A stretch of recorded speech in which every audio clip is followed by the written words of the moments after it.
Holmes, will you stop that?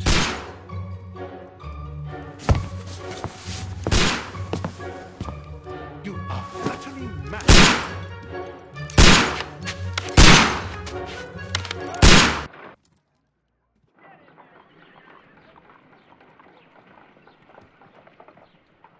Stop, Holmes! Is that you, Watson? Yes, of course it is. And you almost killed me. Nonsense. I was aiming for the vases. Blindfolded? Watson, quiet, please. I'm trying to concentrate.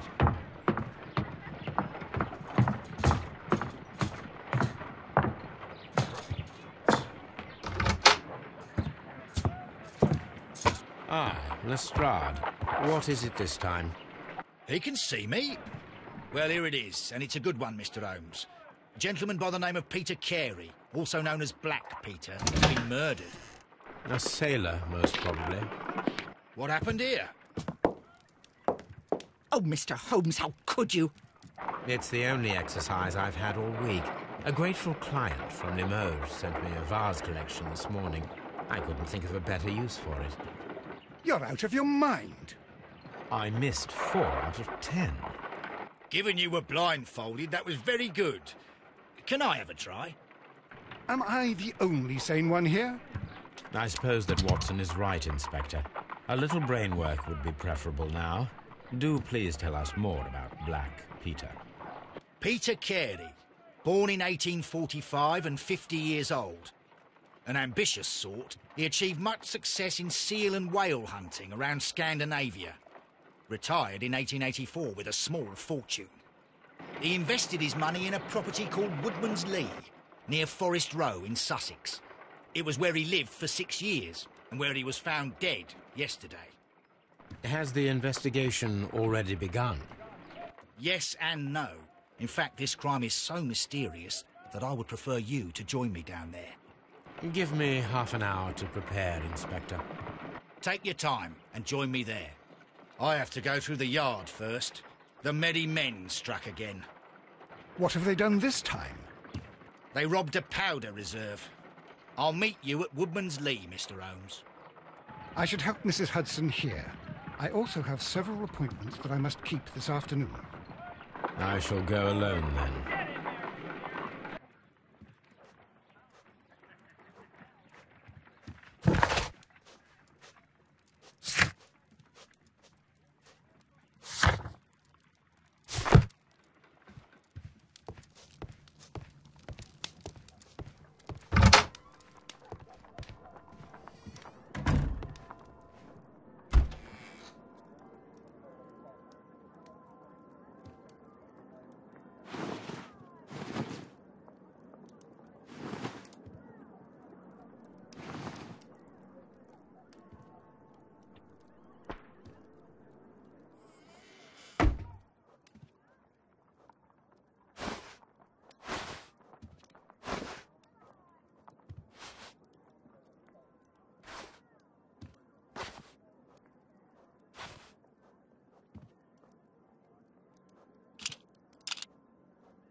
Mr. Holmes, I'm over here. Come on.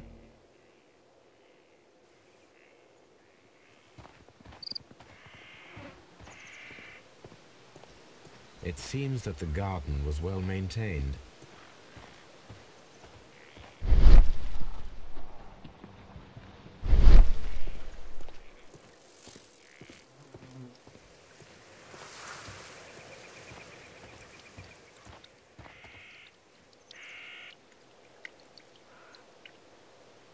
Inspector Lestrade, when will you remove my husband's body? It's sacrilegious to leave him here like this.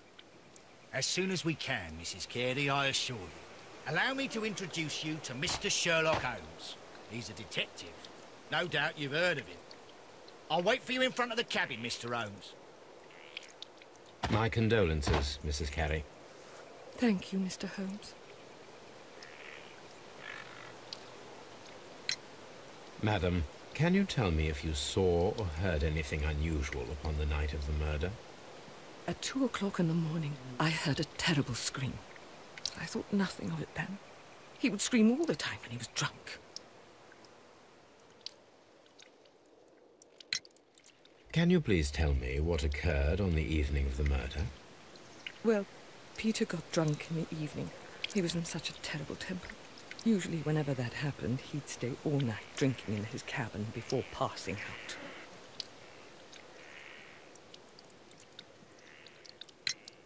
Do you remember at what time you found your husband's body? In the morning, at around 7 o'clock. I noticed the cabin door was open, but I didn't go in to take a look, for I knew my husband would not have liked it. At around 10 o'clock, I dared to glance in through the door and... oh dear. Was your husband accustomed to receiving visitors? Oh, no, I don't think so. I mean, he didn't really have many friends.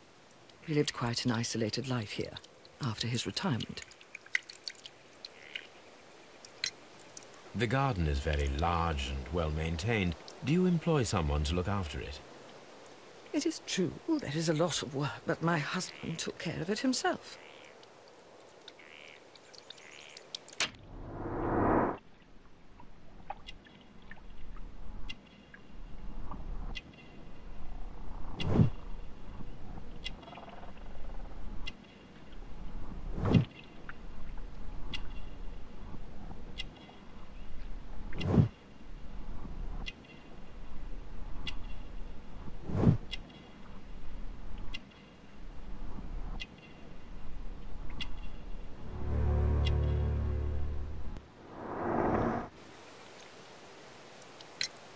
You have indeed suffered a great loss, Mrs. Carey.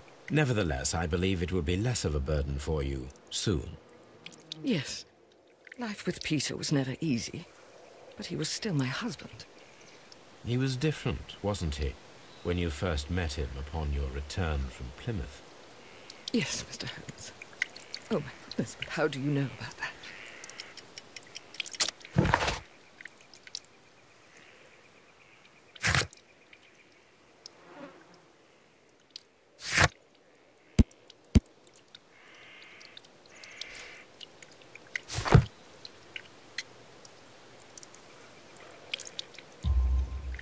You undertook a pilgrimage to the Cathedral of Santiago de Compostela when you were young.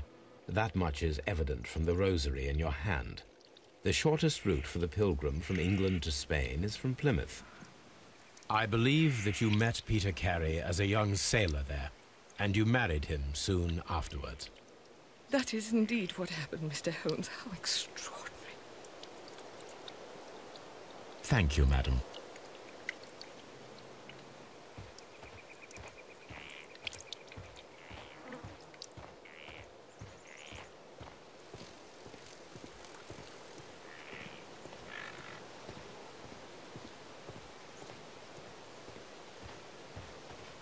Peter Carey's body is inside the cabin.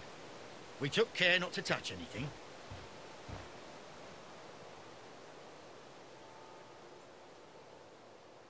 The door is locked. Wait just a moment, Mr. Holmes, and I'll open it. I locked it yesterday to ensure that no one should enter the cabin and tamper with the evidence. Ah, good thinking. Hello, hello, hello. What is it, Lestrade? It seems to me that someone has tried to force it, Mr. Holmes. Let me see.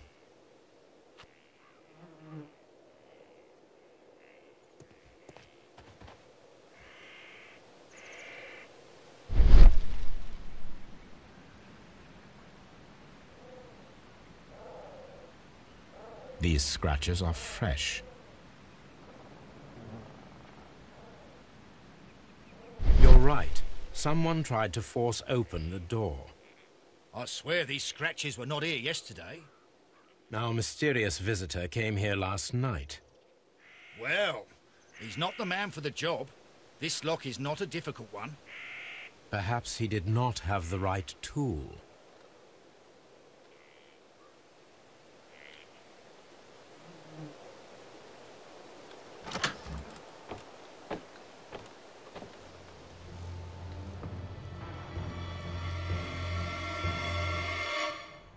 What a terrible way to die.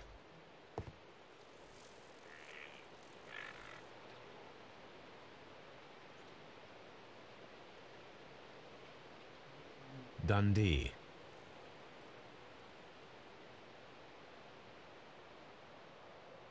Hammerfest. It's a whaling map.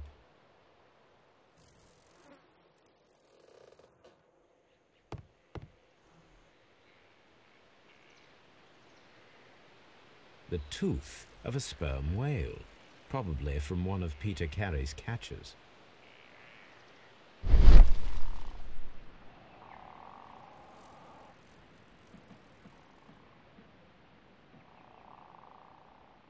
This place is not covered with dust, like the rest of the shelf. An object was taken from here. It was larger than a book, a box or a small chest, perhaps.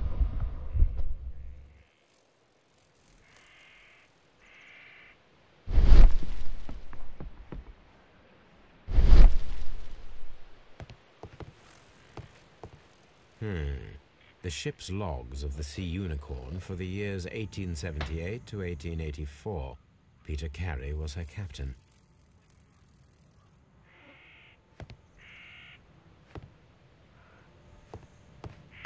Harpoons for hunting whales.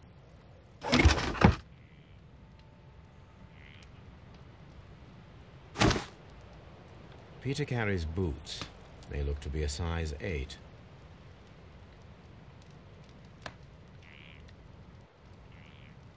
Old navigation instruments, nothing interesting.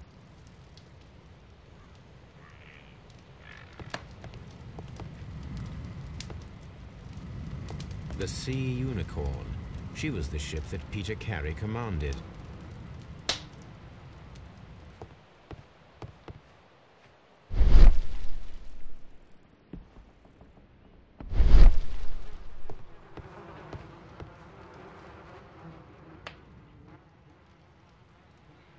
Rum, a sailor's drink.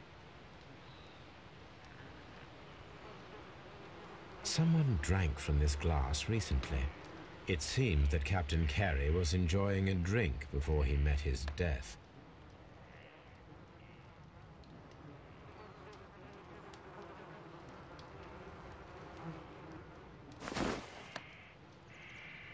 The initials PC have been crudely burned.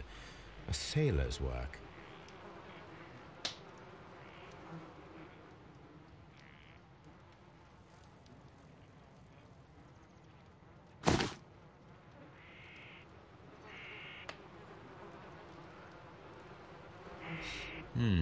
This aroma is familiar, but to recognize it, I must construct my associations in one picture.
Yes, this is a coarse tobacco, quite strong and very popular among sailors.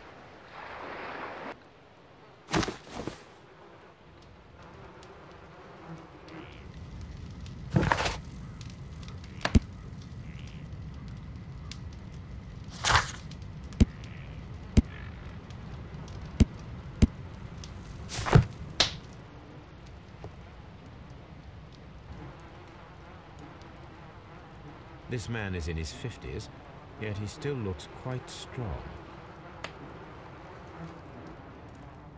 The weapon fully penetrated the body. The force of the blow was immense. Peter Carey was fully dressed. He was not caught by surprise. It is possible that he knew his murderer. Peter Carey was impaled to the wall by a whaling harpoon.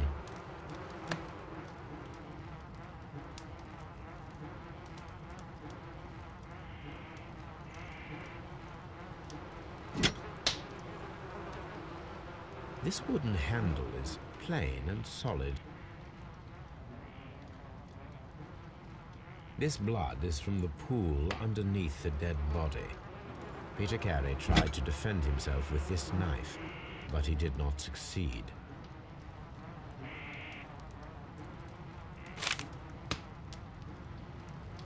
JHN are probably the initials of the owner of this notebook. The pattern of the blood stain indicates that the notebook was not lying on the floor prior to the crime, but it was dropped into the pool of blood after the death of Peter Carey.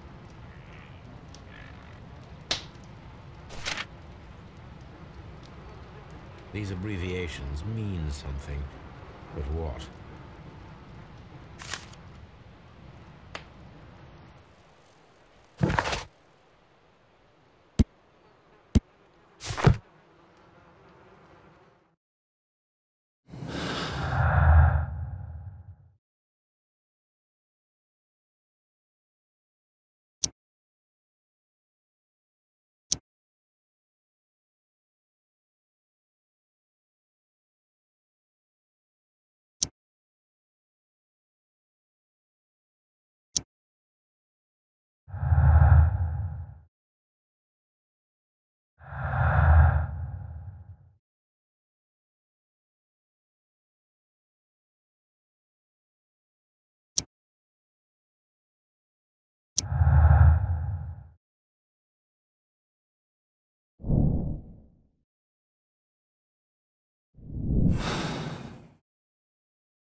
Someone was here yesterday. They attempted to force the door to gain entry.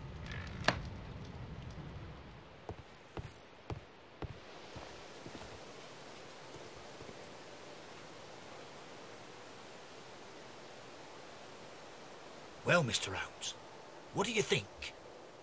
I think that we are lucky. And why is that? Because of last night's attempted break-in. Oof. You've lost me. It is very probable that whoever came here hoped to find the door open. They tried to force it with a knife blade, but they failed. What will they do?